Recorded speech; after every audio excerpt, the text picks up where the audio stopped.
Hola, ¿qué tal? Muy buenas noches. Bienvenidos a una nueva emisión de este espacio a través de la radio en Confidencias. Estamos en vivo a través de Génesis 98.1.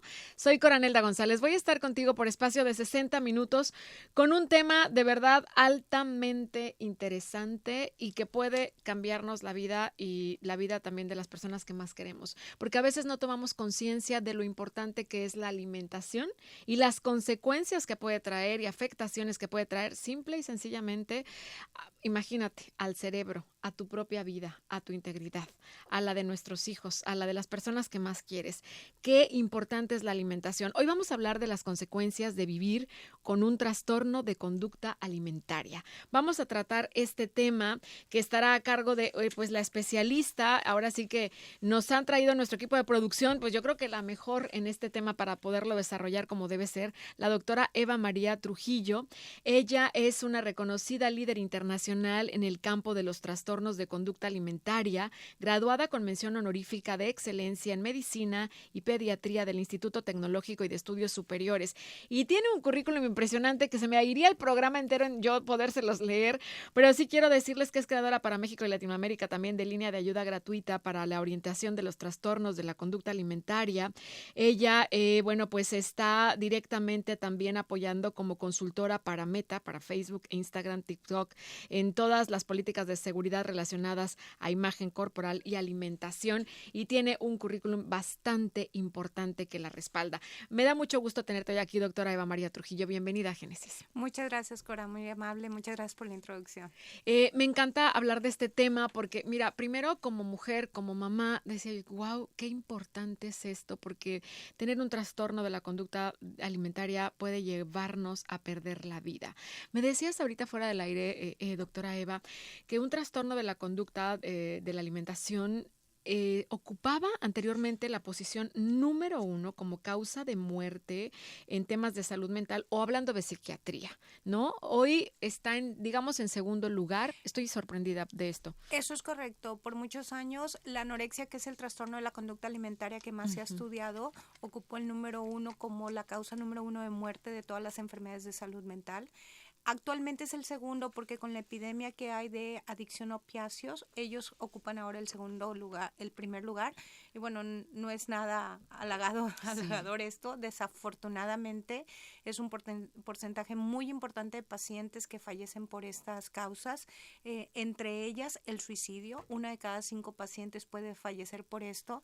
Pero yo creo que todavía más importante que el riesgo tan alto de muerte es que, valga la expresión, el trastorno de la conducta alimentaria te lleva a una cárcel que te mantiene en una muerte en vida. Es decir, el trastorno de la conducta alimentaria te quita muchas cosas, porque mientras toda la gente debe de estar pensando en sus planes, qué va a hacer con su vida, las cosas que le gustan, las cosas que quiere desarrollar, normalmente se dan adolescentes, aunque se puede dar en cualquier edad de la vida. Entonces, el adolescente tiene que estar pensando en el novio, la novia que va a tener, a dónde va a viajar, qué va a estudiar, qué va a hacer con su vida. Y en lugar de estar haciendo eso, está pensando nada más en qué va a comer, cuánto va a comer, qué le va a pasar a su cuerpo con la comida, cuántas calorías tiene la comida, qué contiene la comida. Entonces, yo digo que el pensamiento se conifica, se hace como un cono. El pensamiento normal siempre está pensando en todas las cosas que te pasan, y hay un momento donde se va haciendo más chico y nada más estás pensando en qué va a pasar con tu cuerpo, la comida, el ejercicio, lo que contiene la comida, las calorías. Entonces te baja el tren de la vida, ¿no? Entonces yo por eso digo que es como vivir en una cárcel. Y muchas pacientes recuperadas nos lo han dicho, como lo más difícil fue ponerse al día, valga la expresión, cuando se recuperan de un trastorno de la conducta alimentaria. Wow, qué interesante introducción. Me están mandando una pausa, pero yo les quiero decir una cosa. Es muy importante atender la alimentación, nuestra alimentación, la de nuestros hijos. Me hace todo el sentido porque alguien me dirá, pues es que yo pensé que la depresión era el trastorno que ocupaba el lugar número 1 en los problemas de salud mental o psiquiatría. Pero a ver, tiene todo el sentido. También una persona cae en un punto punto así tan grave de la depresión, al borde incluso de querer acabar con su propia vida. Sí, pero todo viene de un algo, ¿no? La alimentación misma te puede generar este problema tan grande de la depresión, el no pensar porque se daña tu cerebro. Vamos a regresar con toda esta información tan completa por parte de la doctora Eva María Trujillo, que está hoy con nosotros para hablar de las consecuencias de vivir un trastorno de conducta alimentaria. ¿Nos acompañas? Esto apenas inicia, es Confidencias en Génesis 98.1. Regresamos, hay preguntas del público, dudas de qué es el trastorno de la conducta de la alimentación, todo lo que conlleva, cómo se puede una persona recuperar a veces estando en un punto tan grave también de salud. Todo esto y mucho más al volver aquí en Confidencias.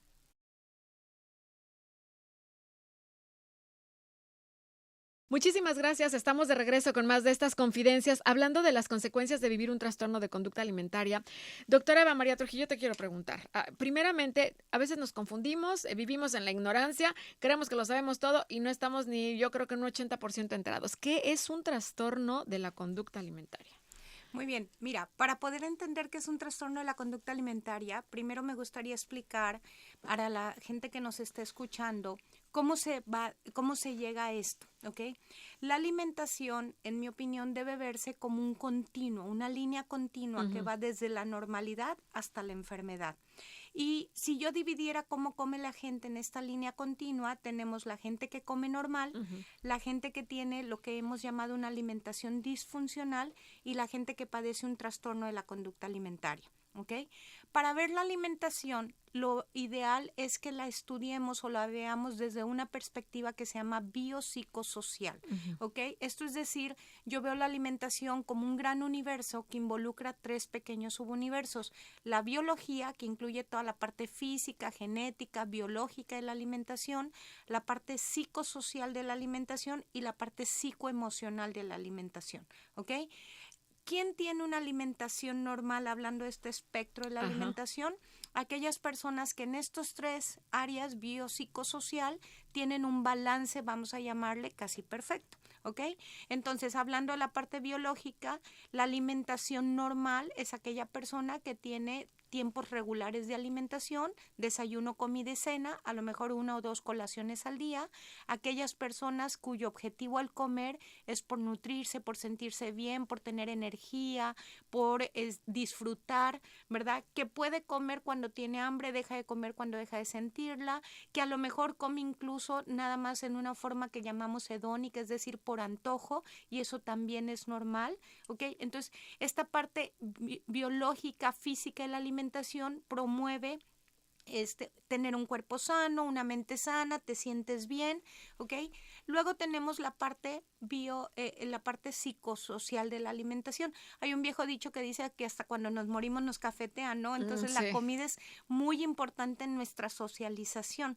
La gente que come diferente a su grupo de pares usualmente se empieza a aislar, ¿verdad? La gente que no come como come su grupo usualmente empieza a alterar su forma de socializar, y la comida es conexión. La comida no nada más es para nutrirnos, es para conectarnos con los demás. Posiblemente esa es la parte más importante de la alimentación. Entonces, la alimentación normal te permite eso, socializar, conectarte, nutrir tu grupo social. Y luego tenemos la parte psicoemocional, ¿ok? La alimentación normal te debe de producir sentimientos de bienestar, ¿ok? La alimentación normal hace que nuestras emociones estén estables. Entonces, aquella persona que en esas 3 áreas cumple este balance, decimos que tiene una alimentación normal. El mejor ejemplo para mí es, por ejemplo, los niños pequeños. Los niños chiquitos, todas las que hemos sido mamás y hemos tenido bebés, sabemos que un niño pequeño, si tiene hambre, aunque no le toque comer, no va a haber poder humano que lo pare en estar jalándote la ropa, llorando, hasta que le das de comer, porque come de acuerdo a sus sensaciones de hambre y saciedad. Lo mismo sucede, si no tiene hambre, aunque le toque comer, no hay poder humano que le abra la boca. Te va a meter la manita, te va a escupir, se va a quitar, pero no va a comer porque no siente hambre. Entonces, la gente que come normal come en base a esas sensaciones, ¿no? Y no pasa más de un 15, un 20% de su tiempo despierto en estar pensando en peso, comida, ejercicio, qué va a ser la comida. Como te decían en el otro bloque, cuando cuando tú comes en forma normal, tu pensamiento tiene muchas cosas importantes, no nada más la comida. Tú estás pensando en tus planes, en lo que vas a hacer, en la gente que quieres, en las cosas que te interesan. Entonces, quien tiene una alimentación normal logra todo eso. Tiene una vida productiva. Productiva, exactamente. Luego tenemos en ese mismo espectro que te decía, en ese mismo continuo, la gente que come en forma disfuncional. Y en mi opinión, ahí también se subdivide en 3 áreas. La gente que es desordenada para comer, que a lo mejor ahí estamos muchos. Ay, tenía una entrevista, llegué tarde y no alcancé a almorzar, ¿verdad? Y nada más me tomé un café. Café no es, desayuno de café no es comida. Tienes ¿verdad? Que priorizarte. Exactamente. Tu alimentación es primero. Exactamente. Entonces tenemos la gente que come desordenadamente, tenemos la gente que come con conductas alimentarias de riesgo y tenemos la gente que come con una alimentación anormal. Vamos, antes de irnos a la pausa, doctora, que me están mandando ya el corte, nada más, la gente que come con conductas alimentarias equivocadas. Mal. De riesgo. De riesgo, sí. ¿Cuáles serían? Por ejemplo, la gente que de repente se salta comidas, que hace ayunos muy prolongados, la gente que de repente se toma un laxante no con la intención de un problema de estreñimiento, sino porque siente que tiene mucha panza, y es uno. En el contexto de la gente no me va a pasar nada, ¿sí me explico? Pero digamos que está usando un medicamento en una forma inadecuada para lo que fue creado, ¿no? Hoy está muy de moda esto del ayuno intermitente, entonces todo mundo entra y quieren las personas mayores porque tengo que estar más delgada y porque me va a hacer más longeva y porque me va a hacer verme más joven, pero ahora las chavitas también. Entonces, ya todo lo que vemos, no, esto está bien porque aquí dice el coach, dice el influencer, dice no sé quién, o sea, esto sería un problema de conducta alimentaria, ¿no? Comer una sola vez al día para pueden ser conductas de riesgo. Más joven, ¿no? Pueden ser conductas de riesgo. De hecho, hace pocas semanas salió una declaración de la Asociación Americana de Cardiología, donde declaraba que aquellas personas que hacen el ayuno el equivalente a ayunos a más de 8 horas, que es un tipo de ayuno intermitente, tienen mayor riesgo de muerte cardiovascular. Fuertes declaraciones, o sea, de más de 8 horas y de repente decimos, pues por lo menos vamos a hacer un ayuno de 12 horas, ahí estamos cayendo en un problema de trastorno de conducta alimentaria entonces. No necesariamente, pero estamos cayendo en el camino que nos puede llevar a esto. Si quieres, en el otro bloque te explico cómo se llega para allá. Porque es como todo, ¿no? Te vas picando, dices, ya logré 12, entonces voy a hacer 16 y luego me aviento el de 24 horas. Vamos a regresar con esta información tan completa por parte de la doctora Eva María Trujillo, que tiene pues todas las certificaciones y especialidades, como ya les mencionaba yo, ella es reconocida líder internacional en el campo de los trastornos de conducta alimentaria, que la avalan, que la respaldan, pues precisamente para hablar de este tema hoy aquí en el programa en Génesis 98.1. Ya volvemos.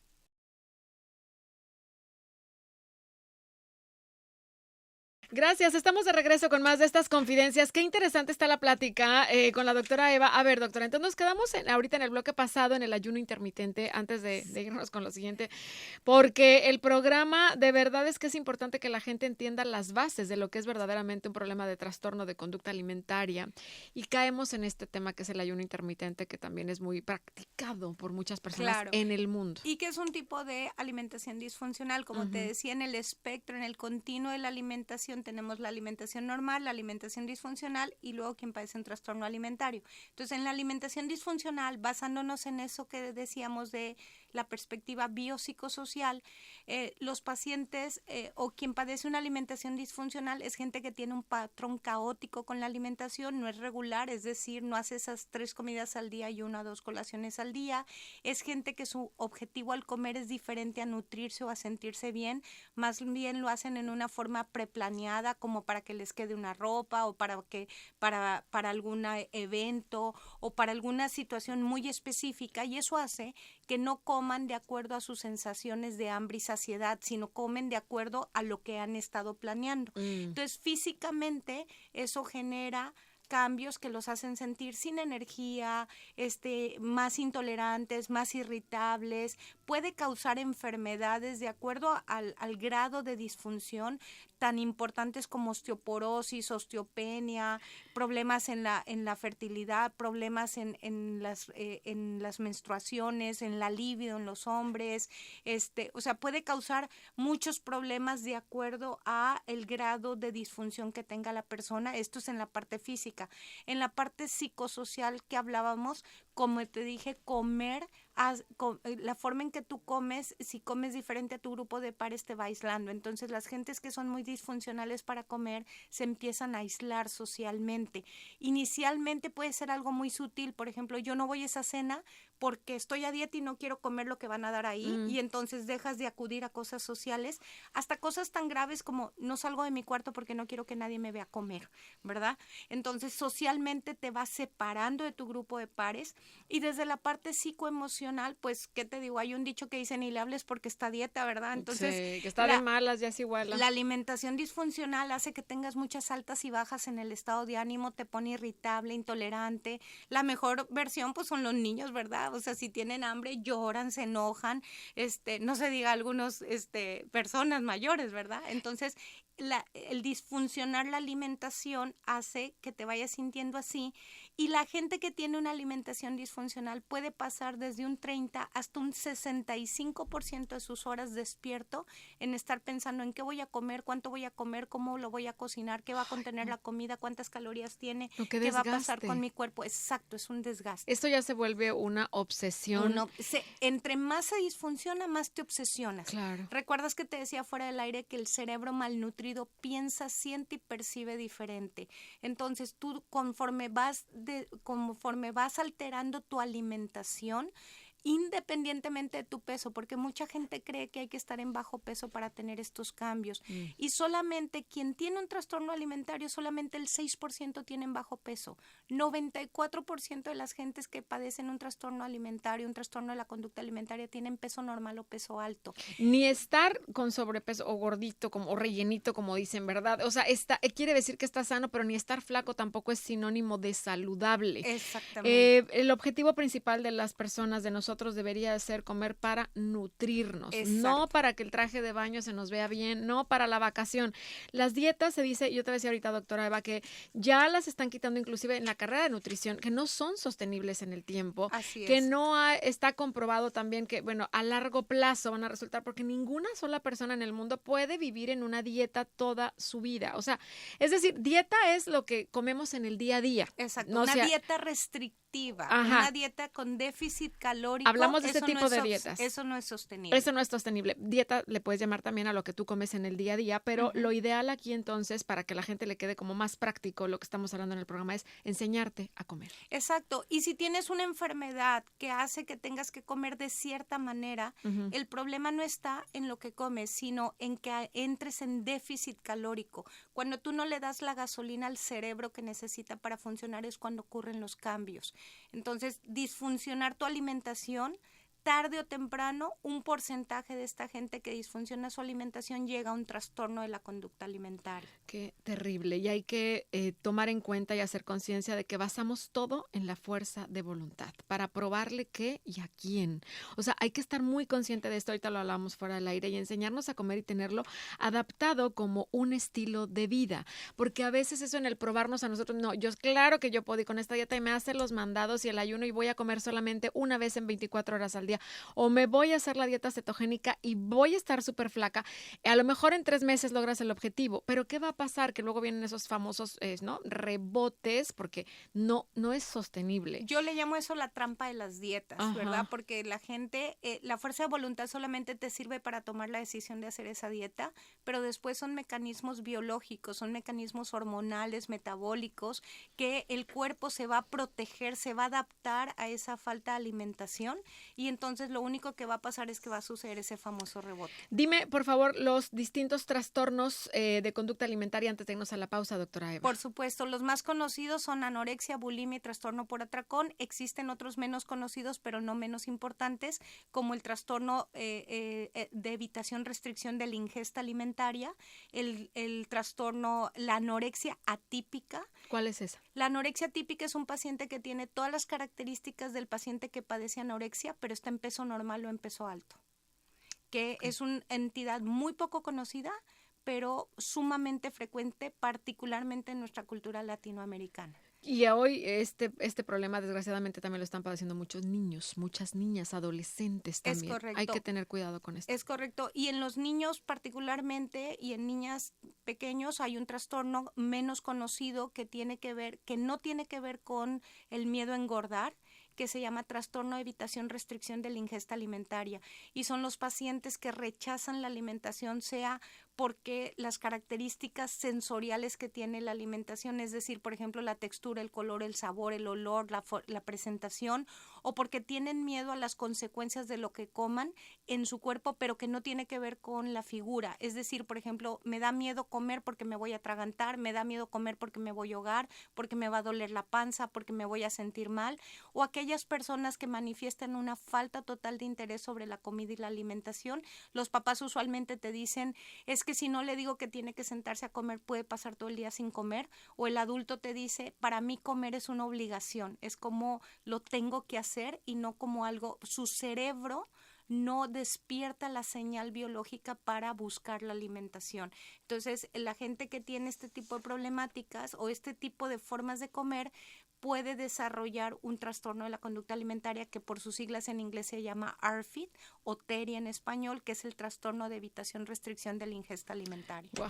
qué delicado es todo esto y para todos. Nos afecta igual, sea el sexo que sea, la edad, me decías ahorita, la etapa, no importa si es infancia, si es adolescencia, si es edad adulta, tercera edad, a todos por igual. Exactamente, y en cualquier peso y en cualquier figura corporal. Bueno, vamos a hacer una pausa y regresamos para, estamos en la recta final con preguntas del público y para darle continuidad a este programa hablando de los trastornos de la conducta alimentaria y las consecuencias que puede traer. Vamos a hacer una pausa y regresando hay más de este programa aquí en Confidencias.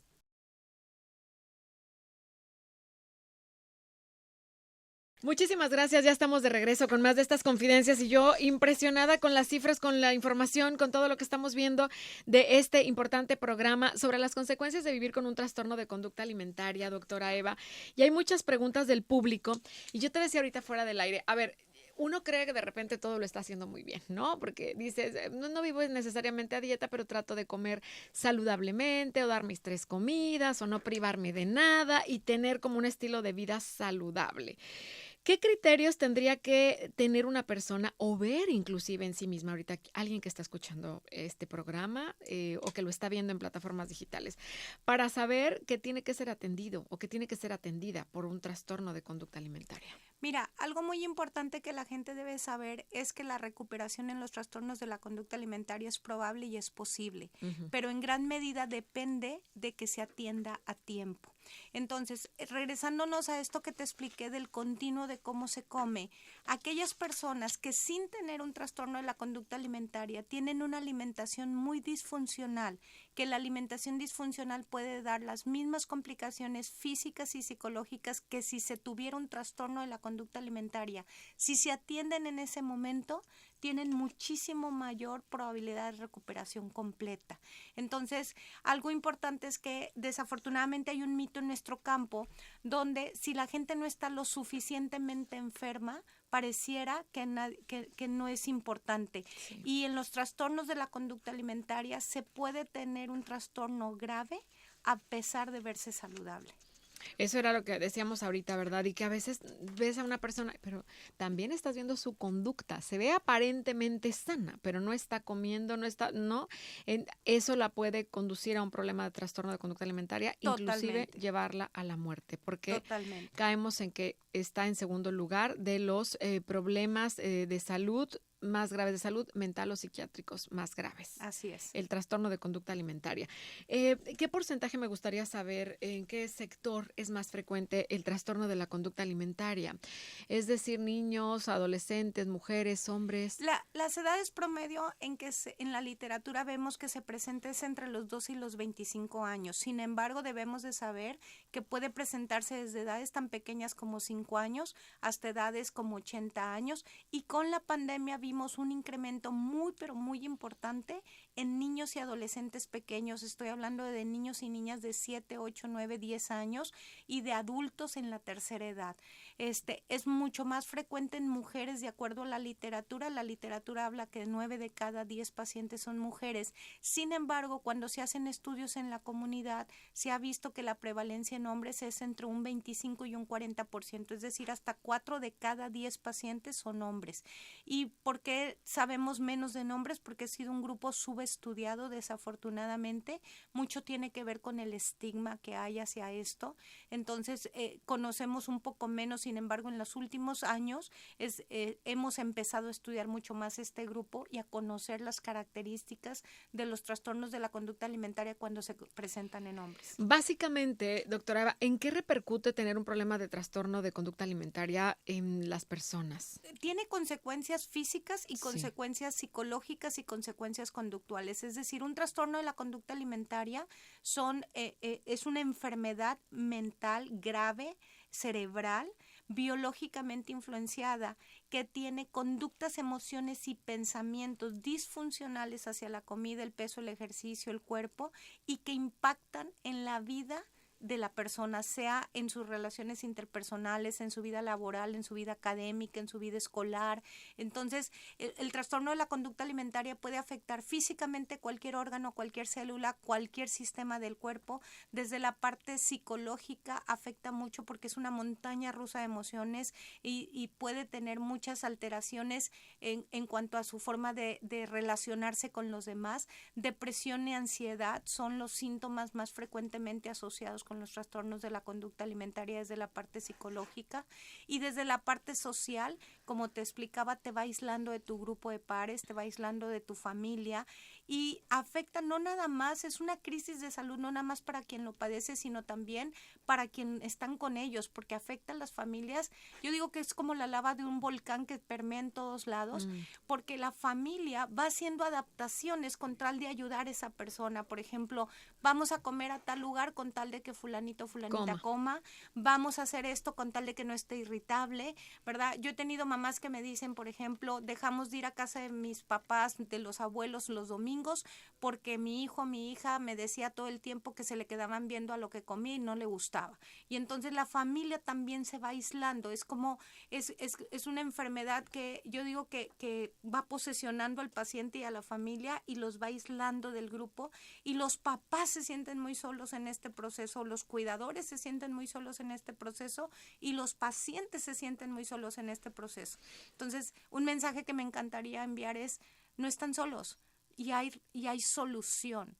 Busquen la solución adecuada. Hay solución para esto, no tienen por qué vivir así. Que vamos a regresar con ese punto, con la solución, porque sí hay solución, hay sanación y hay salvación para quienes caen en este. Pero antes nada más dime, doctora, porque ya tenemos que irnos a la pausa de nuevo, ¿qué nos hace caer en un trastorno de la conducta alimentaria? ¿Es hereditario? Sé que es una enfermedad, pero a ver, a veces, y heredamos los hábitos, las conductas, los hábitos, es lo que más bien, no diría yo heredamos, aprendemos los hábitos de la familia. Pero, ¿qué nos lleva a caer en un trastorno principalmente? ¿Qué nos lleva a caer en un trastorno de la conducta alimentaria antes de irnos al corte? Nadie sabe con seguridad qué causa un trastorno de la conducta alimentaria, pero sabemos que es lo que se llamamos multifactorial o muchos factores. Efectivamente, los trastornos de la conducta alimentaria corren en familias, sin embargo, los genes no condenan. Tú puedes tener familiares con un trastorno de la conducta alimentaria y sí puedes tener mayor posibilidad de heredarlo, como cuando alguien en tu familia tiene un cáncer, pero no condenan. La genética carga el arma, pero es el ambiente la que la dispara, ¿verdad? Si tú no entras en déficit calórico porque la causa o el predisponente número uno o el disparador número uno para desarrollar un trastorno de la conducta alimentaria es que el cerebro se desnutra. Entonces, si tú no entras en déficit calórico, aunque tengas esos genes, no se van a activar. El déficit calórico es lo que activa esto. Infancia no es destino y tú lo puedes cambiar. Todo Exacto. lo que hayas aprendido en la vida. Vamos a hacer una pausa y regresamos para despedir estas confidencias hablando de las consecuencias de vivir con un trastorno de conducta alimentaria que pueden ser muy serias y más graves de lo que tú y yo imaginamos. Regresamos.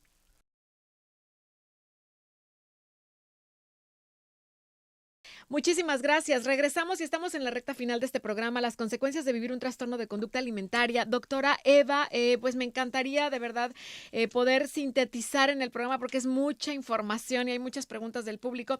¿Cómo le sintetizarías tú a nuestra audiencia que un problema de conducta alimentaria sí tiene solución? Sí tiene sanación porque es una enfermedad que, recordemos, se puede sanar y que las personas pueden llegar pues a este punto tan álgido, tan grave de llegar a perder la vida si escuchan programas como este, si prestan atención a su alimentación y nos dejamos de tanto pues querer pertenecer a algo que nos marca, nos dicta una sociedad, una moda, una tendencia, un Instagram, un Facebook, y queremos estar ahí donde a veces pues no podemos ser parte de eso, ¿no? No todo es para todos, no todo es para cualquiera. Entonces, ¿qué terapias sí son las que favorecen para tratar un programa de la conducta alimentaria? Con todo gusto. Mira, lo primero, como dices tú, que la gente sepa que esto se puede tratar, se pueden recuperar y el momento de actuar es el momento en que te das cuenta que esto está pasando. Yo siempre digo que nadie en su sano juicio va con el doctor y le dice, fíjate que tienes un cáncer en etapa 1 y la gente contesta, bueno, deja que sea etapa 4 y regreso. Desafortunadamente en los trastornos de la conducta alimentaria es la regla. La gente sospecha, ven que come menos, ven que se aísla, ven que cambia la forma de comer, de repente se vuelven, no sé, vegetarianos, cetogénicos, no sé, o sea, empiezan a hacer más ejercicio y nadie hace nada. Llegan hasta que hay una crisis de salud, ¿verdad? Entonces, lo primero es actuar. Yo digo, como dice el hombre araña, grandes poderes implican grandes responsabilidades, ya nos dimos cuenta, ya aprendimos hoy, entonces ahora tenemos que actuar. El momento de actuar es en el momento que nos damos cuenta. Y lo primero es hacer una rehabilitación médico-nutricional.